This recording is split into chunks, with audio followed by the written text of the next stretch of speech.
Hey folks, this is Rabble Rousing Rich Bergeron.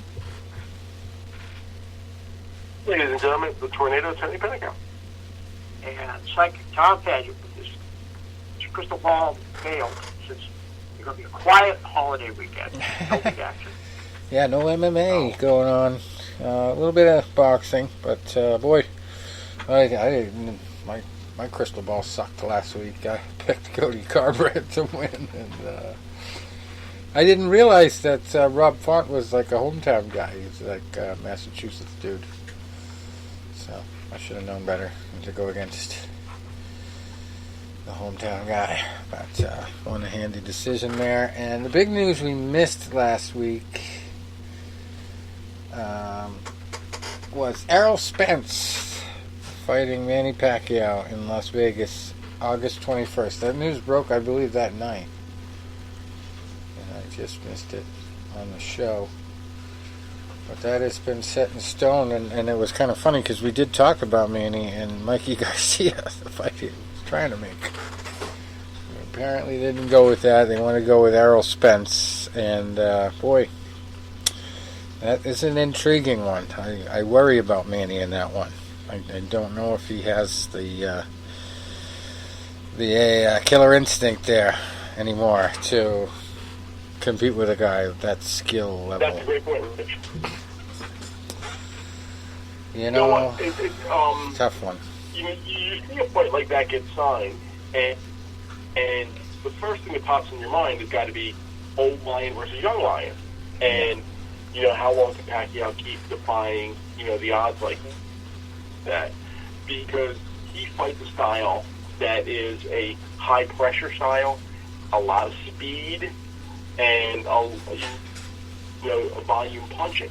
So that's the type of style. It's like as you get older, that's not an easy style to maintain because you once against the and you've got to be able to keep that relentless pressure going.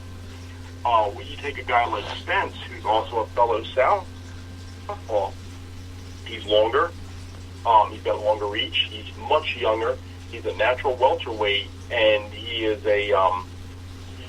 obviously a Class A fighter as well in his prime. He's only lost maybe a handful of rounds his entire career. On the other hand, if Manny beats him, how does Floyd say no to a comeback fight against him? That's the play, I think. Well, here that's also an easy question. Say Spence wins this fight and wins it impressively. Say he stops Pacquiao or he decisively beats him by decision, and he turns around and says, "Look what I did over Pacquiao that you couldn't do. Like your fight was not exciting." And Mayweather could say, "Well, I beat him when he was 6 years younger," and they could go back and forth. But Spence could come out there and say, "You know what? Why don't you fight me then?" And then and that could challenge on Mayweather's ego. And then the only thing that Mayweather, so I'm making twice the amount you're making fighting YouTube guys. Yeah. Well, I think it'd be more likely that we'd have a Pacquiao versus Mayweather too than him fighting Spence. I don't think that'd ever happen, win or lose. But it's gonna be a barn burner. I don't think it's gonna be a knockout in that fight. I think it's gonna go decision. It's gonna be ugly if Pacquiao loses. It's gonna be really ugly. He throws a lot of punches. He obviously hasn't really. It'll be interesting to see if Pacquiao can jump in and make Spence fight from behind, which he's never had to do. Yeah. Because Spence has dominated pretty much every fight he's been in. That fight with Garcia was almost good with it. He won every round. The fight with Danny Garcia, he only lost maybe 3 rounds of that.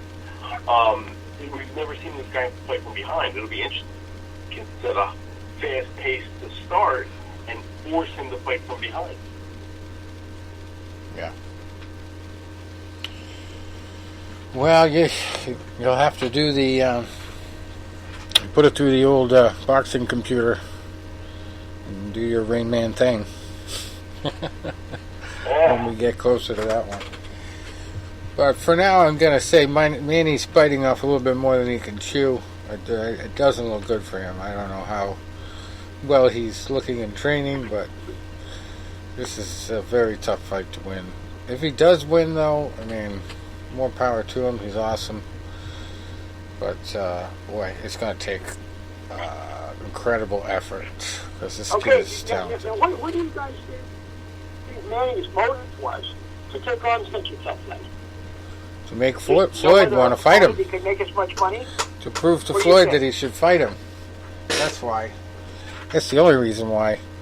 What does he have? You know, that's a great question. What does he have? But what does he have to prove? Nothing, really. I mean, with the career he's had, he can quit tomorrow. And anyone who would say, well, he ducked every... He wants that second Floyd fight. He didn't duck anyone. He wants a rematch with Floyd. Well, I don't think that's going to happen when Floyd's fighting one of the Paul brothers. I mean, well, think about the backlash, though. Millions with that. Think about the backlash that we don't hear about. That people are obviously out there saying the same shit. Like, this guy's taking easy fights. Like, you know, there's no way he's going to go against that. And Floyd will defy the odds and say, well, why not? You know, screw it. We'll make it an exhibition. But that still gets back to Manny. Yeah. That still gets back to Manny. I mean, this is really, you'd have to, any other one in that division would be happy to fight Manny Pacquiao. And if we think that Spence is the cream of the crop, which I do, I mean, again, we'll get on the Crawford thing, but that's not going to happen. But I mean, even, you know, a Sean Porter or Danny Garcia would be maybe a little easier than Spence. Who knows? But you just wonder. What do you think, Tony? What do you think his motive was?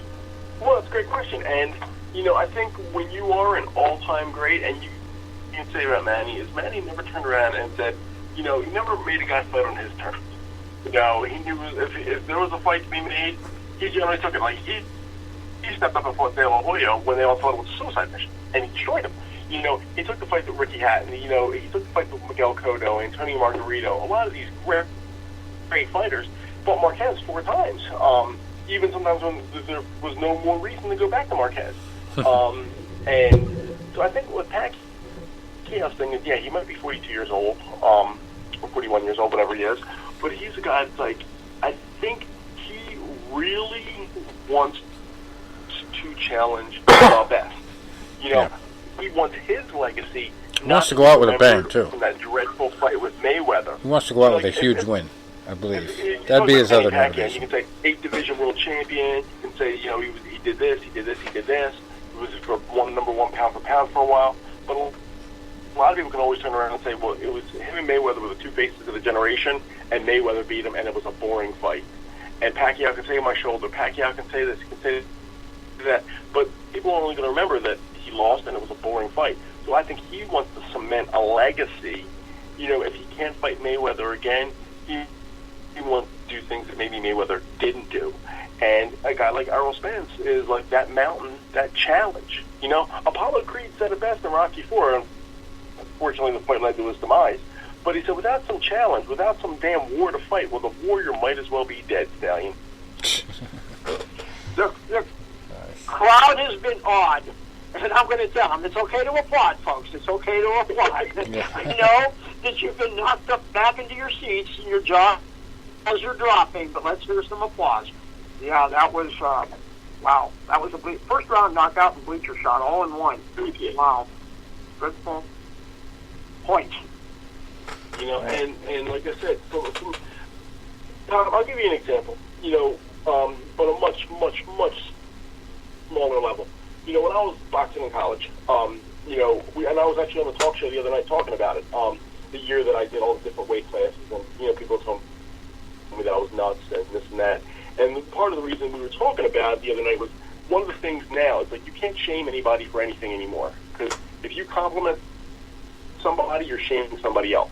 So if, say, Rich loses weight, Rich loses 30 pounds, and he looks really good, and you go in there and say, man, Rich, you lost some weight, you look really... I can turn around and say, well, you didn't compliment me, and I'm really trying to lose weight, and you've offended me. So we were talking about that the other night on the show. And someone said, hey, Tony, you're really growing your hair out. I like it. My friend Mike was like, oh, you're complimenting his hair. Well, I can't grow hair. I'm bald. You're bald shaming me. So we were talking the other day about, you can't compliment people on weight loss anymore because you might offend somebody that can't lose weight. And I said, when I did all that weight loss in '97, fighting all the different weight classes, everybody was like, man, Tony, you're really slimming down, man. You're looking good. I look like shit because I was emaciating myself. My dad saw me at the weigh, and he goes, you look like shit. He's like, you look fucking awful, He goes, you look weak, you look emaciated, you look drained. So he didn't pull any punches. Right. But like, and that was, like how everything is like, anymore. How crazy it is. Yeah. That you compliment like one guy on a legacy, and now you insulted or offended another fighter's legacy. Such is the times we live in. Maybe I'm old school, but I would never bow to that. I'd tell anyone, I would use different language than I use here, but I mean, I don't care what. That's madness. It's insanity, and stops with me. Well, and one of the things the other night when I was talking about it, why would you ever do that? Why would you ever, and we were making a laugh about it because how people get offended anymore. But I said part of the reason I did that was because there was a fighter from the Naval Academy that was an undefeated collegiate fighter at 165. He was a two-time national champ at 156 and a two-time champ at 165. Undefeated throughout college, and he had knocked out a lot of fellow national champions, right? And everybody was trying to avoid 165 to avoid him. If he, like the one guy at the regionals from all, he's like, I'm bumping up to 172 because my best chance for a national title rests at 172. Another guy that was normally 165 goes, well, I'm cutting to 50 to avoid this guy. My thought process was, you know what? I've had a rough year. I've lost a couple fights that I didn't think I should. My season has not been great, but if I can drop to 165 and challenge the biggest, baddest guy out there, I can cement this. Odds are stacked against me. Unfortunately, I didn't know how bad the weight training would kill me or the weight draining would kill me, and because I was too busy looking at the nationals. But that was a legacy idea for me. Nobody wants to fight the biggest, baddest cat out there. If I do it as a stone white Rocky Balboa underdog, hey, that cements me if I can beat him. Good point. Wow. Speaking of shaming people, Oscar De La Hoya seems pretty desperate for the GSP fight because so I'm just reading the story here about an interesting tweet that he put out there. It says Dana White quit blocking George St. Pierre's chance to fight. How about we get into the ring first, little bitch? Then after I kick your ass, I'll fight a real man. De La Hoya GSP, let GSP fight. Rich, do you know the details? I mean, GSP has not fought. 2017, yeah. I think. Okay, when he came back out of retirement and beat Bisping. Right. Okay. Now that was 2.5 years ago. I remember it was, I think, toward the end of 2017 or the fall. So we're going on 4 years now. What kind of contract locked in? Are they paying him to do nothing? Did you know? I mean, I just haven't had the time to do the research on it and figure that out. Well, take a trip go into the Wayback Machine, as they call the old Internet Archive, and take a trip back to the days when John Fitch was still fighting for the UFC. And if you remember, there was a big incident where they said to the fighters, you need to sign this contract for the video game that they were trying to make. And it's basically saying that they had to sign their lifetime rights away to their image. And the UFC can do whatever they want with it as long as they're under contract, basically. So fighters were, for like pennies on the dollar, signing away everything. And John Fitch refused to sign it So Dana White threw him out of the UFC. Yeah. And that's where it happened. That's where they said, listen, you motherfuckers are going to sign this or you're not going to be part of the UFC. So that's what's happening, I believe, with George St. Pierre. They have the leverage over him. They want to... So this is... It's like, hey, Tony will get this. This is like an Al Weil situation. They want the 50%. Yeah. With Rocky Marciano and Al Weil. This is for life now. The Yes. GSP can do the rest of his life unless the UFC approves of it. Basically, He's on special parole or something right. for life. Well, For life? when it comes to fighting, they own it. They own him. He's like chattel, and that's where the whole independent contractor thing and those type of contracts don't make sense, but they were allowed to happen. And it's disgusting, but it's true. And that's why there's people asking for the Ali Act in MMA, because you can't do it under the Ali Act. They're basically indentured servants, but they're calling them independent contractors. It doesn't mesh when you look at reality. Why wouldn't Dana want to promote this fight? Because it's Between Triller. De La Hoya and It's Triller, and he doesn't want to co-promote with Triller because he doesn't take Triller seriously.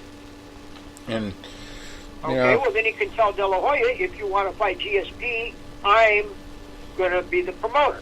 But he doesn't want to get into that. He already tried to tell everybody he was going to do Zuffa boxing, right? But he doesn't want to get into that because it's gonna be like my old coach at the Air Force Academy, where he was always telling us, don't go skiing when you take your holiday. We don't want broken ankles or anything like that. He's really worried that these people are going to go box. Half of his stable are going to want to go box for the money and then hurt themselves and not be able to come back to the UFC and make their money and, give them money off the top. So I think that's the big reason why he backtracked on that. And it was a stupid idea to begin with. Okay, that's right. That makes sense now, because I know it was about lashes and the dolls and the names and all that stuff. He made a million excuses, but I mean, he put like Zuffa boxing T-shirts out before it was even a thing. Like, this is happening. It never happened. He just doesn't have the ability to put together like boxing contracts and deal with boxing people because they're used to bigger money. So it's up to the UFC to release you from that contract, like they did say Ryan Bader, okay? Because or Anthony Johnson, they went to Bellator. And last week we UFC talked about released them from their lifelong contract, correct? Yeah, and last week we talked about the guy from the UK there, Dan Hardy, who was, interestingly enough, had a Zions connection. He was the last guy in the Zions can, his energy can, under the UFC contract. And they kept him on there. They were still selling the cans after the UFC was out of business with Zions completely. It was kind of funny. But, he was the company man at one time. So they put him on the can. That's what they did with their company people.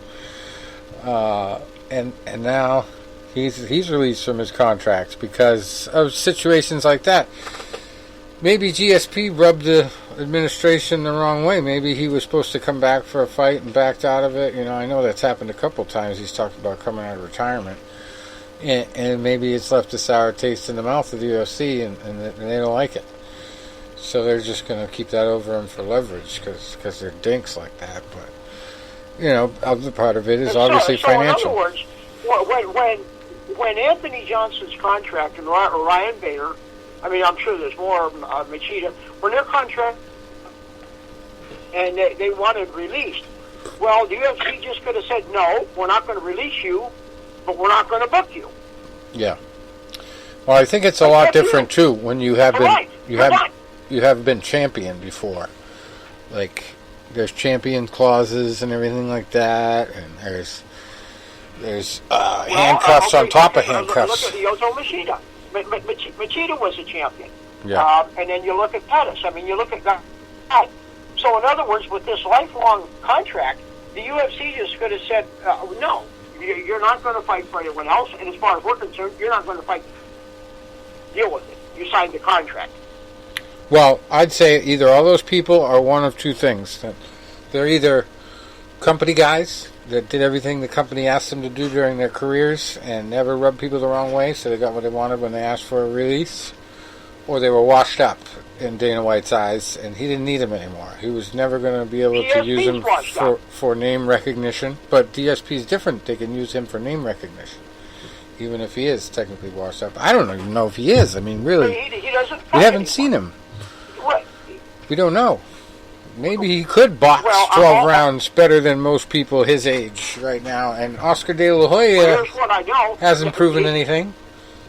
So, I mean, it makes sense. Nothing has happened. Nothing in 3.5 years. So we could say this could just be Dana's hatred of De La Hoya. Well, that too, but in this case, I think it's more because he wants GSP to come back against Khabib or something, and bring Khabib back that way, and he's mad at him because he hasn't pulled the trigger. Something like that, because they've been trying to make a fight with GSP for like 3 or 4 years now. They've been talking about it, never materializes. So, I bet you there's something in the negotiations that pissed Dana White off, and he's just like, fine, if you're not going to come back, we're just going to hold your contract so that you can't do anything else. But I think when these guys signed these contracts too, there was no bare knuckle. There was no competition like there is with ONE FC going on, Bellator, Professional Fighters League. There wasn't this many organizations doing this well outside the UFC. So, and then now you have celebrity boxing, and I believe Dana White sees the writing on the wall as that is going to intersect in a bad way with his business. It's gonna, and we're going to talk about that in a second because we got a story along those lines. ESPN broke this the other day. UFC's light heavyweight boy John Jones has hired veteran boxing promoter Richard Schaefer as his new advisor. And you know that he's had some negotiations over the Ngannou fight, and he wanted millions and millions of dollars, and everybody laughed and said, no, you're not going to get it. And of course, they did not sign the Ngannou fight. And so now he's got a boxing guy in his corner that's been in the combat space for over 2 decades. And he's dealt with the big guys. Talk about Oscar, Canelo, Floyd, Bernard Hopkins, Marco Antonio Barrera, Marquez. I mean, he's produced a lot of big events, and this is a big deal. This could be a big turning point. And Schaefer. Well, then again, who's got the better at Dana's game? Yeah. Who's ever got the better of him?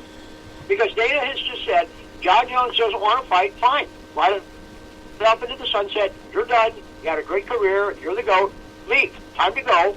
And we've got Derek Lewis and Ngannou. Now Stipe's got the winner of that. Bye-bye, John. So, well, what's Jones's leverage? I don't know, but Richard Schaefer hasn't done anything really huge in a while. He had this company called Ringstar Sports, started in 2016. I think we put out 4 or 5 press releases over the last 2 years on that company, and it really hasn't done much recently. But he's looking for some kind of a big challenge like this, and I think he'd be a great back and forth guy with Dana White. I think he could hold his own with him. But I don't really know how much leverage John Jones has. Look, you may be right, but I'm just wondering what the leverage is on that, because Dana knows if he cracks here, crap, which would be great for Wood, but I don't see it happening. And as far as he's concerned, if it's going to be a personality contest with Jones, Dana's not lost one that I know of. That's the whole thing.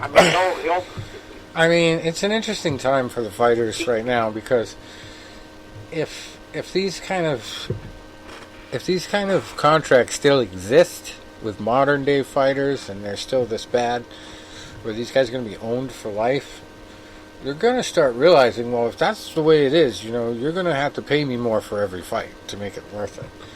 And I believe that's kind of what the vibe John Jones is trying to start.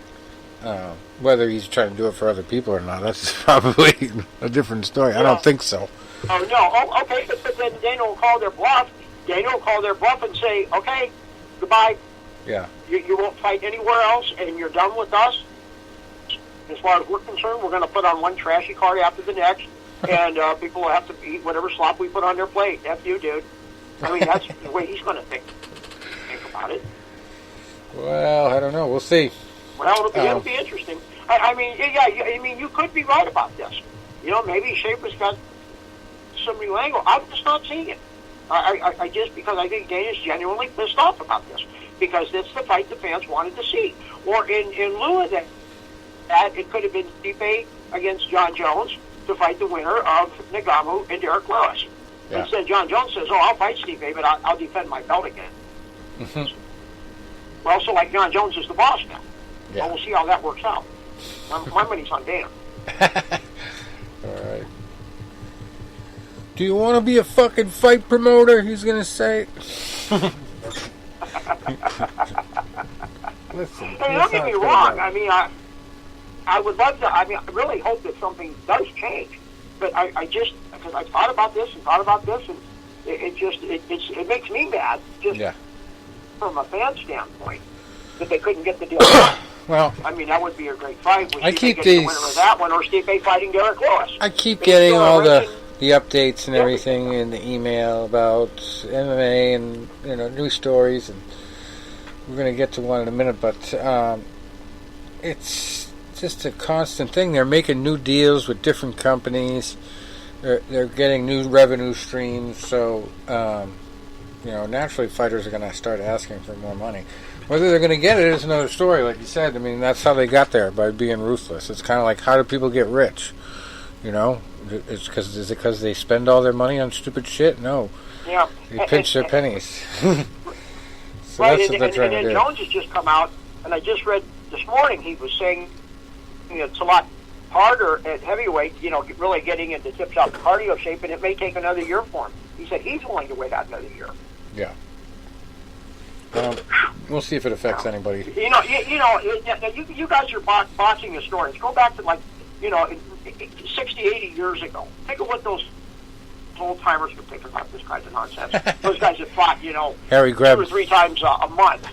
So go back to Harry Greb. What did Harry Greb or Henry Armstrong? What I call you a panty waist. What do you think those guys would know? What are you talking about? What do you mean? Jeez. John L. Sullivan will tell you to drink a pint of whiskey and shut the fuck up.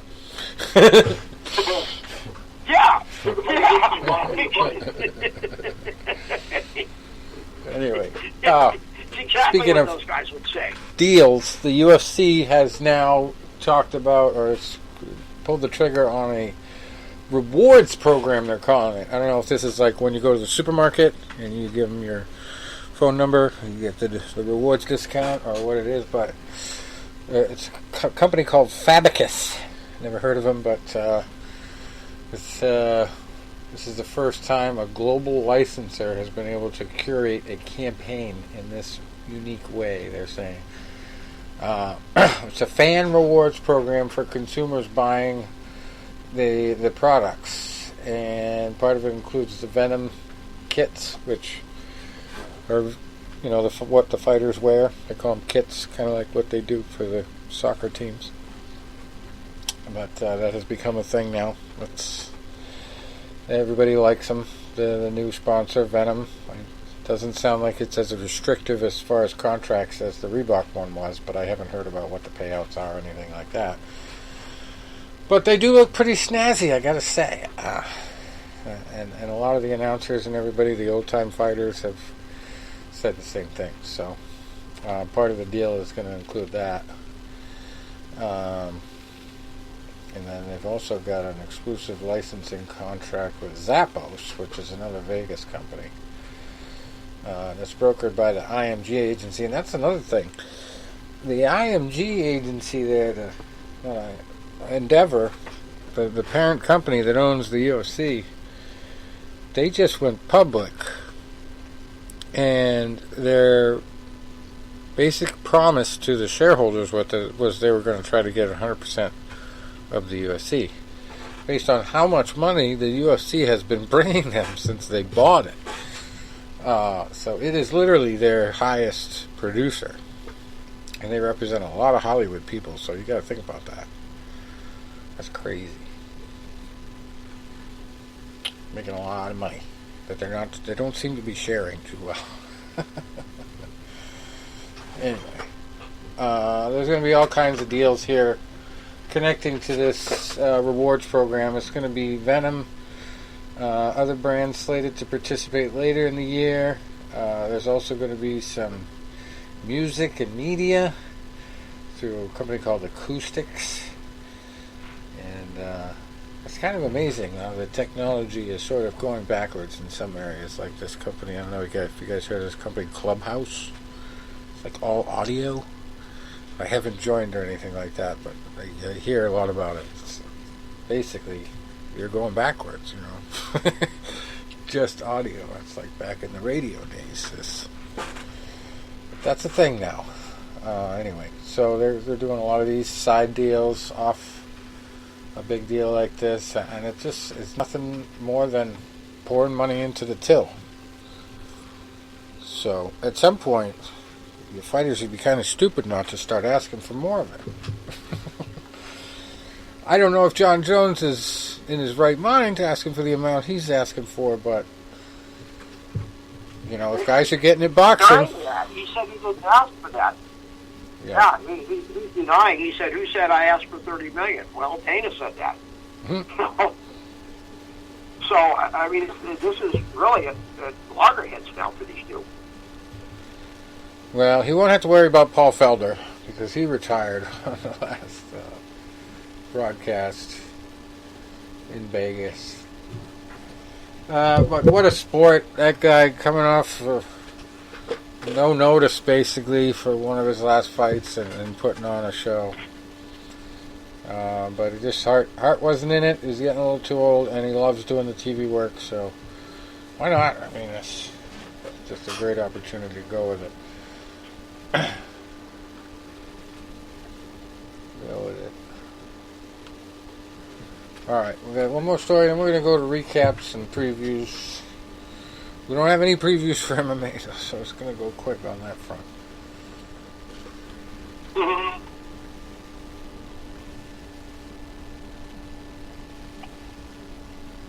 What is it? Okay. No, that's it. No more stories.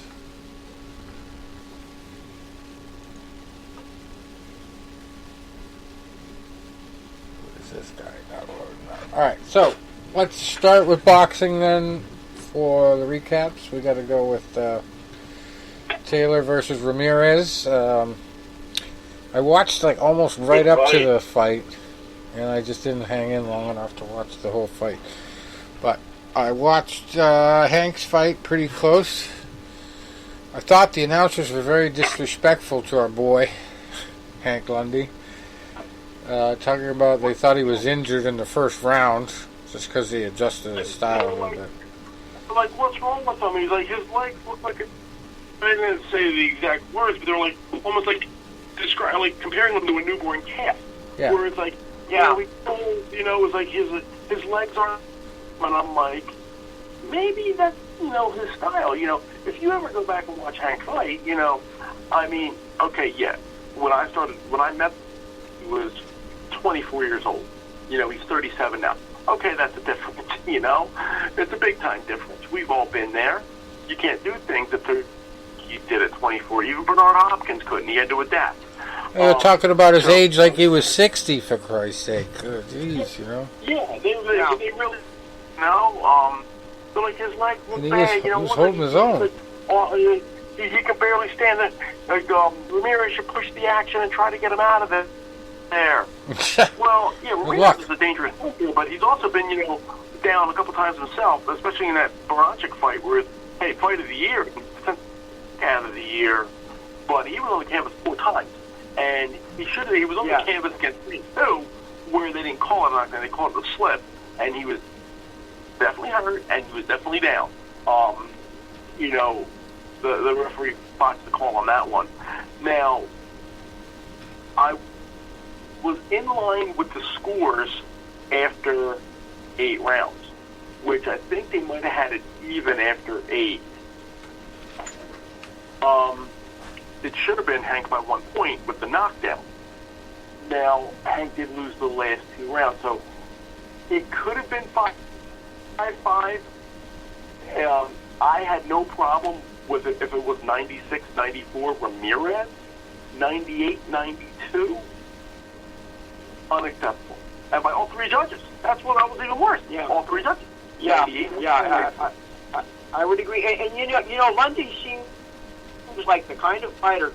Maybe he's not the most talented guy ever, and you know, biggest punch. But sometimes there's guys that it's hard to look good against him. And I think he's in that category. It's not easy to look good against Lundy because he does so many little things to keep you off balance. He's got a high fight IQ too. Just the experience. I mean, if you really appreciate the dirt stuff about boxing, you could notice this. I really appreciated what he was doing. And I'll tell you, and this comes from knowing Hank for 13 or 14 years now. If you go back and you've seen him early in his career, his downfall has always been he's never had. You're never going to confuse him with George Chuvalo. Let's put it that way. I remember going to one of his early fights. It might have been his 5th pro fight. They brought a kid from out of town, and it was like 2-20, and the guy scored a knockdown on him and stopped him around later. But it's like not a good sign, you know. Nope. But he's had knockout losses. But at the same time, he's a guy that comes to fight. He's got, as you said, a high fight IQ. He's always in shape, and he gives you a grade A effort. I mean, you're talking about a guy that took the fight to Terrence Crawford and even won. I mean, in 5 rounds, which is no shame to lose to a guy like Terrence Crawford. But Hank won 1 or 2 of those rounds. Yeah. And they did at the middle, I want to say like the 6th or 7th round, they said, hey, you know, this is close, and it could be either way now. So they did acknowledge that Hank was catching up a little bit, but, you know, the scoring that actually came out was pretty bad. How about that first judges there? Because I kept thinking the same thing that happened to Hank was going to happen in that first fight, and it didn't. Yeah. Yeah. Yeah, that was a good one. That was an upset. Yeah, what an upset that was. Was it Elvis? Who's the guy? Freddie Roach and Elvis? Yeah, I forget his name, but I was like, the King was fighting. Elvis Rodriguez, yeah. This was Freddie Roach's top prospect. And he was getting outboxed. And, you know, after the first couple of rounds, I said, well, maybe we'll have a fight. And by the going into the 7th round, I'm thinking this is any. But I still thought the judges would go with the house guy, and they did. They got that right, I thought. Yeah. You know, and I'm actually glad they did, because so many times, just what you said, Tom, you get a guy that's the house fighter, he's the back. It's so easy to, you know, shade close rounds towards him. And I know, like, it was actually Philadelphia, you know, Pennsylvania, he's done Jersey, he's done New York. He's a judge. I've known him for a lot of years. And it's like, if you go to a fight card, it's like a lot of times, you know, if there's a definite house fighter on the card, and the fight's moderately close, say it's a 10-round fight, you might get a 97-93, you might get a 96-94, you might get even a 98-92. He's going to be 190. He's going house fighter. I remember one time, and it was awkward, because the fighter that was the underdog was from my old gym. I knew his trainer. So outside of it was at the Valley Forge Casino where we went that time. So 2 guys are fighting, the house fighter and the underdog from my old gym. The house fighter won the fight. I think it might have been an 8-round fight, and he might have run 5-3, maybe 6-2. It was a good competitive fight. And the scores came over, and it was 78-74, 70 whatever, 80-72. And then, if the fight card's over, I'm talking to this judge, because he's been friends of mine for a long time. We're sitting there talking, and next thing you know, here comes one of my old trainers on him, and I'm like, stuck right in the middle. Because then it was like, yeah, you scored all rounds, and the judge goes, the rounds were fighter A was shaded and won every round. No, you were just biased against my guy. Tone, you watched it, and I'm like, I didn't see nothing. I covered that fight. But I didn't see nothing. I was like Sergeant Schultz. I seen nothing.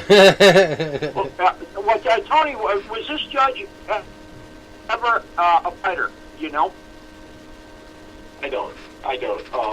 Because I would have to think that anyone who's been in there, I could never live with myself if I did that. I mean, I know how hard both guys work. I don't care if it's a fighter I don't like. You got to call what you see. Yeah. You know, Tom, probably the worst judge I might have ever seen in the amateur ranks was a journalist. You know, he actually had to come in like Ring Magazine for a while, and he lives over 20 minutes from me. I met him at Lock Haven, you know, because I was, boxing in college at the time, and it was crazy because for whatever reason, the first 2 years I was there, he did not like me, you know. Oh, and hey, I'm not always the most likable guy in the world, I understand that, but he didn't like me for whatever reason. So you look at this card, now in college you had a 20-point mud system. Well, at the same time, you know, if you felt a round was, you know, clear, you know, okay, say Rich and I are fighting, and the first round's close, but it would be 2019. Say the next round, Rich is clearly, you know, outpointing me. It could be 2018. If one of us is dominating, I mean, completely dominating, you know, to the point where there should be an 8 count or a fight could even be stopped, 2017. So I had one fight, and it was like, I looked at the cards afterwards, and I had lost the fight, and I lost. The one judge gave the guy all 3 rounds, and it was 60-57. All 3 rounds were close, but he won all 3 rounds. Another judge had it 59-58, gave the guy the first 2 rounds, gave me the third. I looked at this other guy's card, because Dr. Cox used to get him, he was the chairman of the NCBA in the East, and it was like 2018, 2017. I'm like, wait, I lost that fight by how many points? I lost points, 60-53. I'm like, are you kidding me? And it was crazy, and it was like, I had another fight where I won. I won on 4 cards, I lost on 1. This was the one I clearly.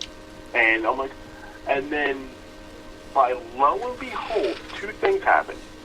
The one fighter up at Lock Haven that weekend was from Philadelphia, and he was a highly touted amateur where he had boxed in the Olympic trials in '92. His name was Mike Rafferty.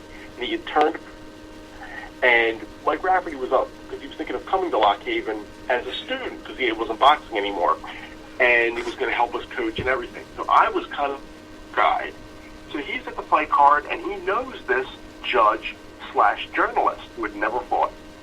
And he was talking to me. He goes, "Oh, what did you think of Tony's fight?" Lost, and I thought he was. He goes, He goes, "You don't like him, do you?" "No, I don't think much of him at all." He goes, "What you're looking at right there is like a second. Granted, and by him saying this was, you know, I was flattered. A second coming of like a Rocky Marciano. Look at the way. That's a young Rock in there. And, you know, I mean, talk about, you know, making me blush. But the guy looked at me a little bit different. He just looked at me different. And then a year later, we were at a fight card, and he and I happened to be sat at the same table afterwards. And he heard that that I was a journalism major. He's like, "Oh, you're a journalism major?" "Yeah." And I said, "Funniest thing you say that." I said, "I'm in a class right now, and I'm writing a story on female boxing, how it's becoming, you know, a new popular trend." Right into the one Christy Martin fight on the Mike Tyson card. And he goes, "I would like to read this." And I'm like, "Really?" In fact, I see him at fight cards now all the time. We talk, we share stories, we've become great friends. And there were other times, like I'd have a fight that was close, might have been a split, and I look at his card and I'm like, "Oh, now I'm winning 60-50, or I'm winning 60-53, not losing 60-53. Yeah, I had an experience once at an MMA fight where I sat next to a judge at the same table. And this was like in the early days of MMA in Mass. Early days of Fight News Unlimited, period. But there was a fight that was really close. like really close. Came down to who was going to win the third round. And it's probably the only time I ever influenced a judge in a fight. I sat next to him in boxing a couple times, but not close enough to like have them hear what I said. But this guy, I'm literally right next to him. Been talking to him the whole fight, you know. And then finally, you know, I blurt out with like 30 seconds left, this guy gets one more takedown, he wins the fight. And I watched the kid write down the 10-9 as soon as the kid got the takedown, pretty much. Before the fight was even over, I think he was writing it down. And I said, yep, I just influenced the judge. But that was kind of interesting. Marcus and I, there was some kickboxing, and Marcus, you know, one of our strong style fighters, with more of a stand-up guy than a grappler. He was involved. Marcus didn't judge that one, but he was judging some others. So I was sitting there with him, and he even asked me. But we agreed, but there was no bias there, no matter what. Yeah. But you know, I kind of bounced my opinion off him. He'd say, "Well, you know, what do you think?" And you know, I give my opinion. We were always in agreement on it, but. A better moment was when I was at the Cosmopolitan, and the guy showed me the picture. It was an Erislandy Lara fight when he got charged with a low blow, but he didn't even really land. And the guy comes to me with the camera, and he's like, "Look, that's right above the belt line." They got it wrong because the ref took a point away and everything. It was a bad one. Yeah, it's crazy. Judging can affect a lot. Anyway, we have the Taylor fight to talk about. I did not watch it, so you guys gotta fill me in. I do know there was 2 knockouts. I did see the highlights of those, and they were pretty impressive. But by the scoring, that basically says that was the difference, and I don't know if that's really the true story of the fight. You know, and I'm gonna default to Tom in a minute. I'm gonna talk about one thing, then I'm gonna default to Tom to talk about the officiating, because he emailed us with our opinions on how the officiating went. I thought Ramirez was controlling the action early, and I mean I thought he might have been up 3-1 going into the 5th and 6th round, and then Taylor turned it around with like they were in kind of a clinch, and Taylor was back to the corner. And he threw just a short left hand over the top and caught Ramirez coming in, and he went face down. I mean, he went face down, and, that obviously was a 10-8 round. And then 2 rounds later, they were kind of caught up in a little bit of a clinch, and then Taylor came at him with Ramirez went down hard. I mean, to the point where he got up, I'm like, he's walking in post holes. I mean, he looks hurt. I don't know how much longer he's going to last. Well, he did last the whole distance. It was a very competitive fight. Ramirez controlled early. I thought Taylor controlled mid to late. I had it 115 to 107 rounds to 5 Taylor with the 2 knockdowns. All 3 judges had it 6-6, and that the 2 knockdowns were the difference. 112 on all cards. So I had no problems with the judging. I thought it was an entertaining and competitive fight. But Tom, would you on what you thought of Kenny Bayless? Well, it was. I thought it was one-sided. I don't know what his thing was with Taylor. It just seemed like he would every time there was any kind of infighting, Taylor always was the one that was being got so bad. I believe it was after at the end of the 4th round. He started that next time I'm taking a point, and I for the life of me couldn't. Anything that was that out of that bad. I mean, it seemed like, and it was. Now, your point was well taken. That there was trash talk before, and Taylor didn't really mean any of it. He just wanted to stir the gate up, and then they had that incident, after the weigh-in. So I understand Bayless had to be heavy-handed, but goddamn it, do it both ways. It just seemed like it was all one-sided there, and then we can talk about that long count. It's supposed to be a 10 count. I mean, I asked the guy when he's up at 8, are you okay? Walk toward me. And then I do think that when I watched one of the highlights, that Taylor made of it coming out of the neutral corner. Now, you know what? The rules are very clear about that. You're in the neutral corner, and until the referee says, get out of there, you can't dance because it delays the count.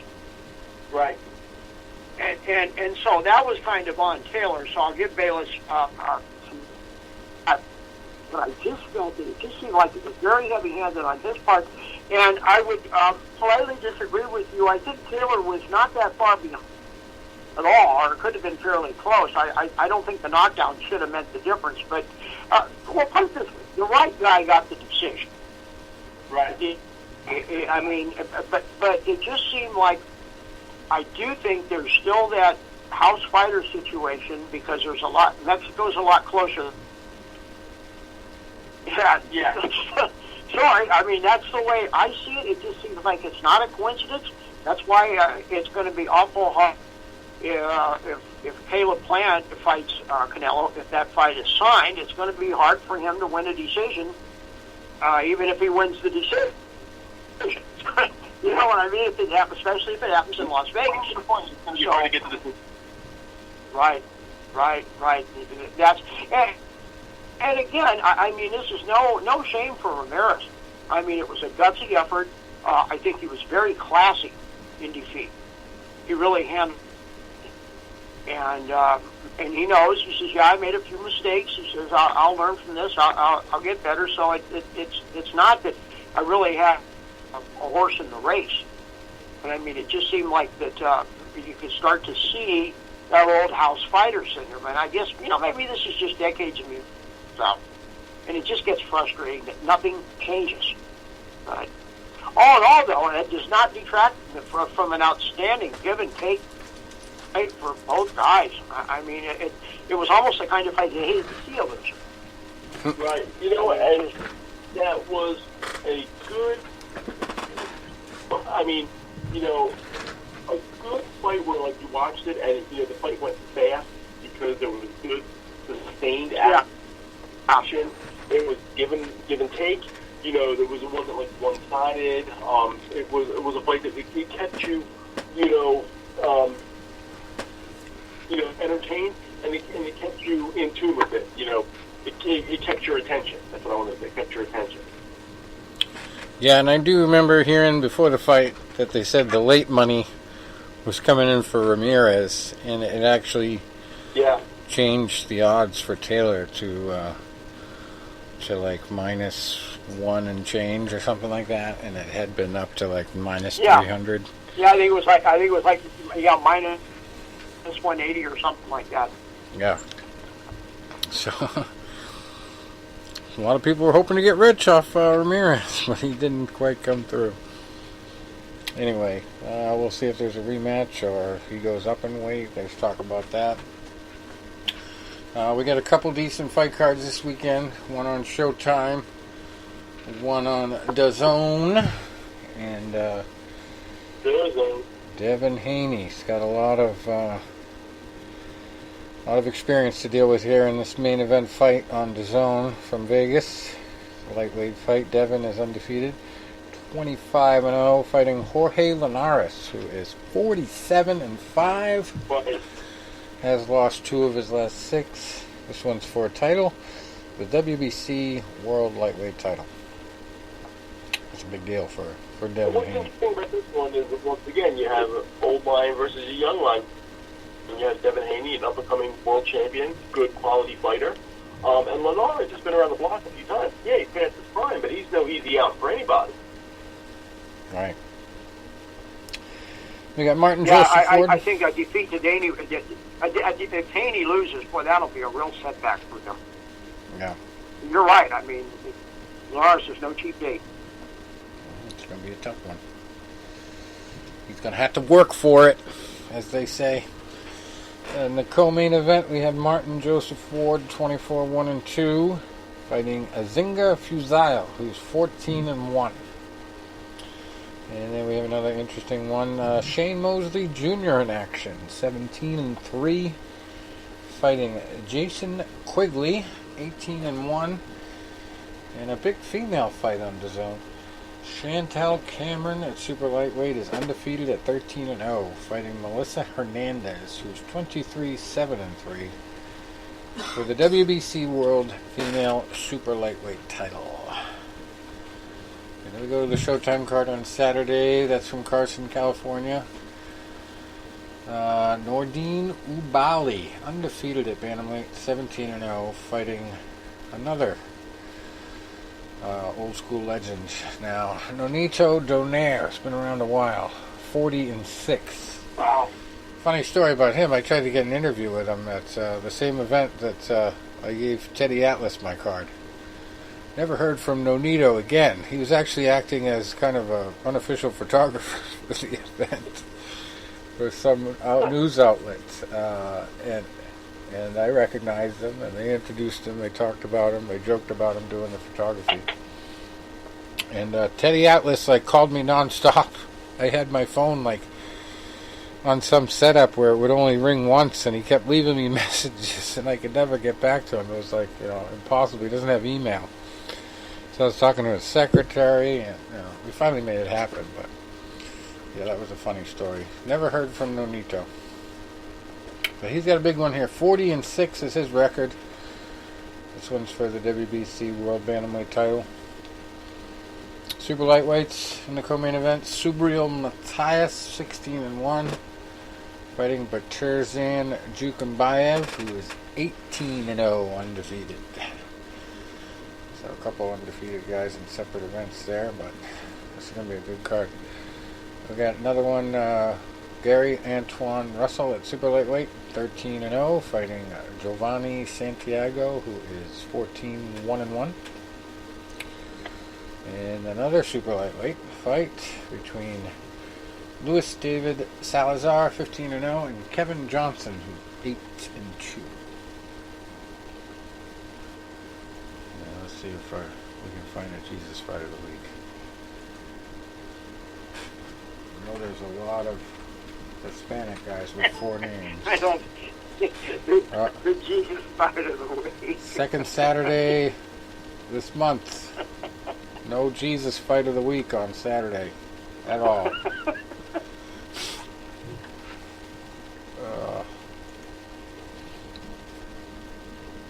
Anyway, backtracking on some MMA events. I did see this one, Bellator 259. Chris Cyborg versus Leslie Smith. And it was kind of like the whole fight, I had the feeling of you're watching the lamb go to slaughter. You're just wondering when the axe is going to fall. And it happened with 10 seconds left in the fight. I wonder why that was built up so much, because the first time it was a slaughter. And yeah. What had changed? Well, that's why I didn't watch any part of that card. It just was just a real disaster.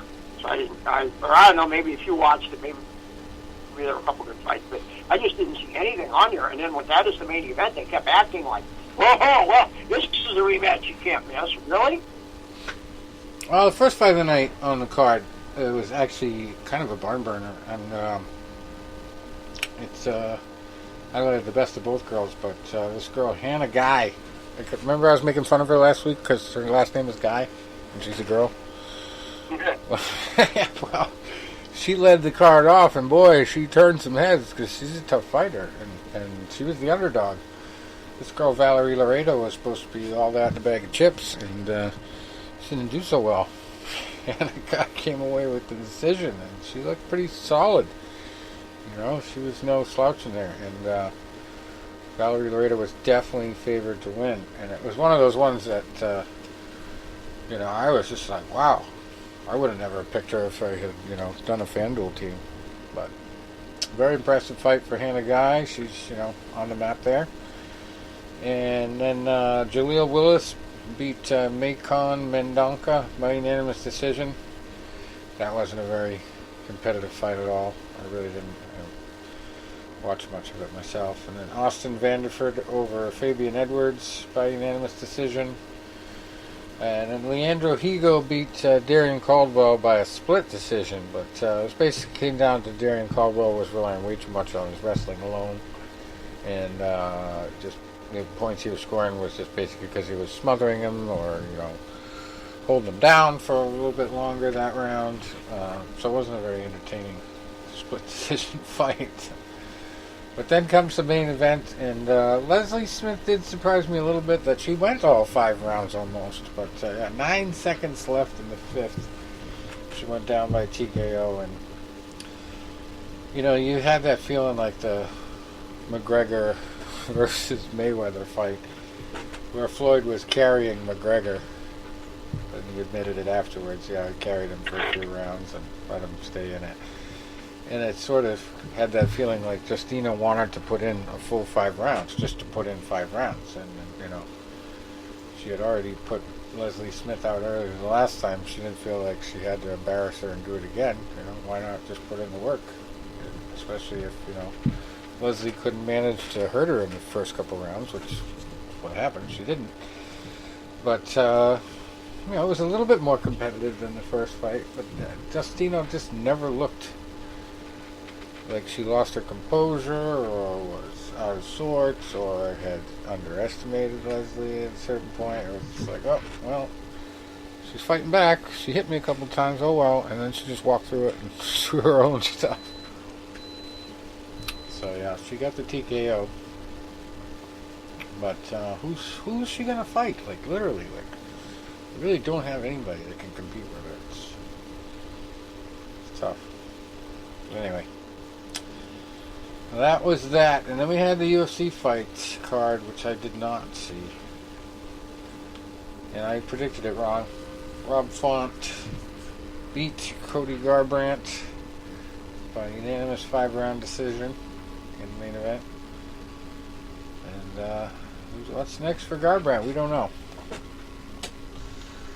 Don't know what he's going to do, but it's a pretty big setback, losing a main event like that. Pretty much one-sided from what I heard. Did you see that one, Tom? No. No, I was too busy with the boxing, and I just... again, another one of the cards that there was just nothing that stood out. So I think we've just had so much oversaturation lately. Yeah. Can't believe I'm saying that, but... I remember the days when we had to wait 2 or 3 months between UFCs, but I never dreamed it would be this repetitious. Yeah, it's hard to believe through the whole pandemic they really never stopped for any long period of time. Yeah. But the co-main event, we had Carla Esparza beating Xiaonan Yan by TKO in the second round. 2 minutes and 58 seconds into that. So that was a good one. Jared Vanderaa beating Justin Tafa by unanimous decision. I believe those guys are heavyweights based on their pictures. And we had a split decision in the female fight. Norma Dumont beating Felicia Spencer. Yeah, this fight card had a lot of decisions. Ricardo Ramos over Bill Algeo by unanimous decision. Jack Hermanson over Edmund Shabazian by unanimous decision. And Ben Rothwell, a big old guillotine choke over Chris Barnett. 2 minutes and 7 seconds into the second. Court McGee got another win over Claudio Silva. That was the UD. Bruno Silva got a big victory over Victor Rodriguez. Just a minute into that fight. Punches victory. I would have scored a lot of points on FanDuel. I didn't do a FanDuel team on this one, thankfully. I never would have picked these people. That's a lot of decisions. Joshua Koulibaly over Noor Danbieke Shailan. I'm definitely butchering that one. Good luck on that announcement. I feel bad for that guy. David Dvorak in the second fight of the night over Juan Camilo Ronderos. That was a rear naked choke submission, 2 minutes and 18 seconds into the fight. And then Damir Ismagulov beating Rafael Alves by unanimous decision. And that's it. That's all we have for the week. Unless you guys got any extras. I'm looking forward to a long weekend. And like I said, I had both of my days this week where I was annoyed by 803.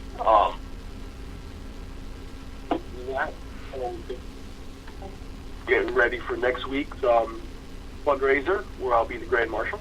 Nice. So, I got a 3-day work week coming up next week. I'm excited about that. And that's it, man. Just let me get through tomorrow. 3-day weekend. Nice. All right, guys. Until next week. Thanks for stopping by. I know when it's Memorial Day, I know we're supposed to honor, veterans that we've lost in battle, but I find it important. I take a picture of my 2 grandfathers that were in World War II, and I said, and I know they're not here anymore, and even though they passed away after they had their complete, I have to honor them this weekend, because, they were both big fight fans, and whenever I would get in the ring, after they were gone, I never met my mother's father, but I always said I want to make them proud, so this weekend I always reflect on them. Yep, my pops now is up there among those we memorialize, and had his Vietnam service there. And then obviously my old boxing buddy, Anthony.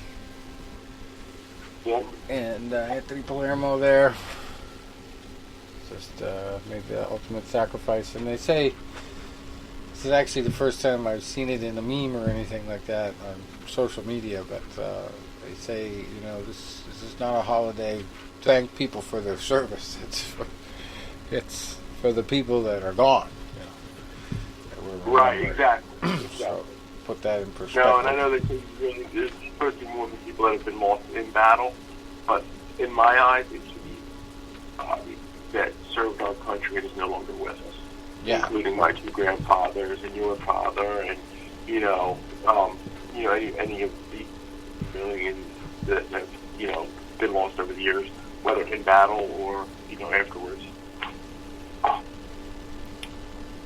So it's definitely a big holiday for me.